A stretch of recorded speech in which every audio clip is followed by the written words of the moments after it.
Well, David Walsh suffered life-changing injuries when he crashed his car the morning after, drinking heavily the night before. And David joins me now. And that happened, David, back in 2001, and you were just 22 years old, a final year student at university.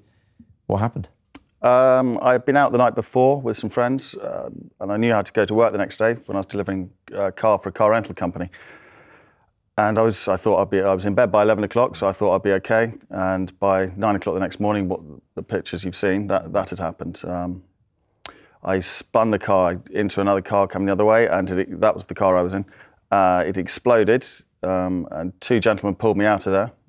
They risked their lives to pull me out of the car. Thank heavens they did. Yeah, I wouldn't be here without them.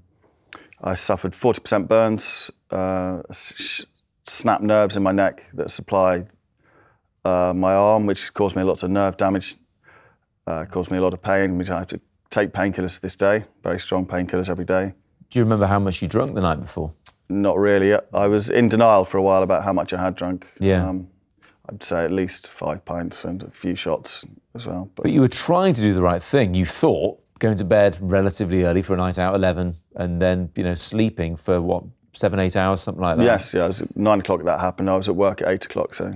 And this is the thing, a lot of people know, well, most right-thinking people know you just don't drink and drive if you can avoid it.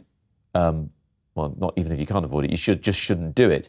It's the morning after that seems to be catching people out. We mentioned this research by Confused.com. Almost a third of drivers were caught over the legal limit the morning after a night out. And what is particularly pertinent at this time of year is 13% of motorists who've been caught have done so after their company Christmas party. We're into that season now. And this is what you're keen to talk about, isn't it? Yes, I go into schools these days to go and speak to kids at colleges and schools with regards to this topic, and I show them the pictures of my crash and talk them through the everyday everyday things I have to deal with, such as all the hospital treatment, all the pain.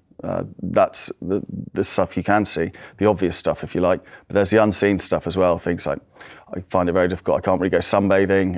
Can't go and run into the sea, for example. Just had a foot amputated. My leg will rust. And you've talked, just to finish off, David, quite a lot about the guilt you feel at inflicting this on your family.